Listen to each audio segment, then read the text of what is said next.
Did you like that? Did you know we're starting to sell quad bikes? Yeah. There you go, mate. There you go. Let me turn this off, man. It's probably too loud in the background. That's what happens when you don't have a driver's license. You start driving quad bikes, especially when you're in 2770. You never know. We finally got it there, huh? Yeah. Uncle Bob over here, I call him Uncle Bob, but he's actually Steve the man. Steve the man, and he's got, with his gentleman of a son, Lucky. Let me tell you a story. So you came in with young fella here. Yeah. He came in, he goes, bro, he didn't know what he wanted, but he wanted just f***ing everything as usual. Bull bar, sidestep, all that kind of stuff.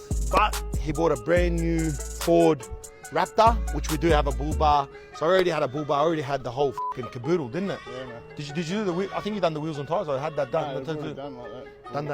Done that as well. He came down, he goes, you know what, Haz? I'm not really after a bull bar. It's not my biggest thing. He goes, I'm after one of these f***ing big bad boys. If you have a look over here, the Tradesman Ute trailer that we've had for quite some time now, for a few years now. And you know what, in Steve's situation, he's an ABN holder, he works for himself, he's a contractor, he's got money all the time, as he should, you know what I mean, rock solid.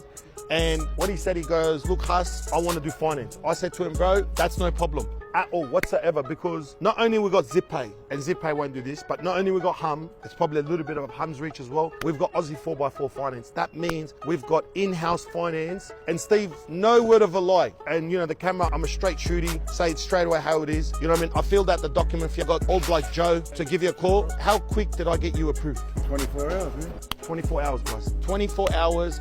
I got him. He's an ABN holder. He's basically a gold brick, you know what I mean? That's what we call it in the finance industry. And with being an ABN holder, having his own ABN, being a contractor as well, you know what I mean? Everything was up to date. It was all nice and squeaky from the ghetto. So we got that approved for him within 24 hours.